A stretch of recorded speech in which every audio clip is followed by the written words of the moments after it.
Pourquoi les atomes forment-ils des molécules? Pour satisfaire la règle du duet ou de l'octet, l'atome doit former des liaisons avec d'autres atomes. Chaque liaison apporte un électron à sa dernière couche électronique. Exemple.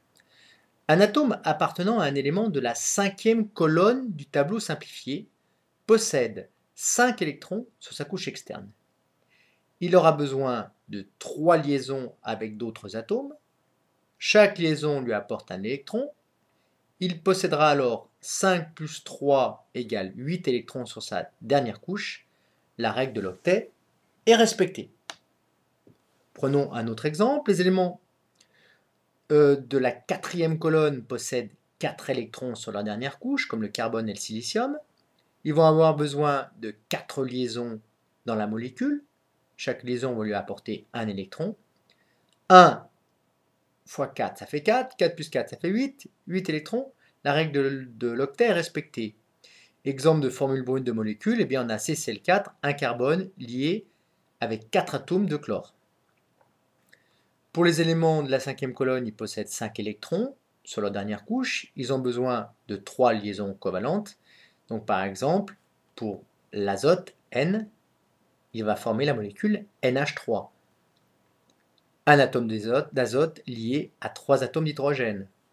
Pour les éléments de la sixième colonne, ils auront besoin de 2 liaisons. 6 électrons plus 2 électrons, ça fait 8 électrons sur la dernière couche. Comme par exemple pour l'oxygène qui va se lier avec 2 atomes d'hydrogène.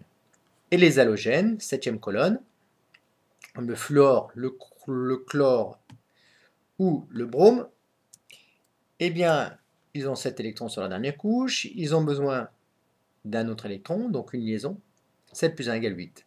Ils vont former des molécules diatomiques comme le fluorure d'hydrogène, le chlorure d'hydrogène ou le bromure d'hydrogène. Tous les atomes appartenant à la même colonne établissent le même nombre de liaisons dans une molécule. On remarque les atomes des éléments de la première colonne, à l'exception de l'hydrogène, de structure électronique K2, donc il lui manque un seul électron, il va former des molécules avec une liaison entre lui et un autre atome, par exemple l'oxygène, ainsi que ceux de la seconde colonne, forment préférentiellement des ions.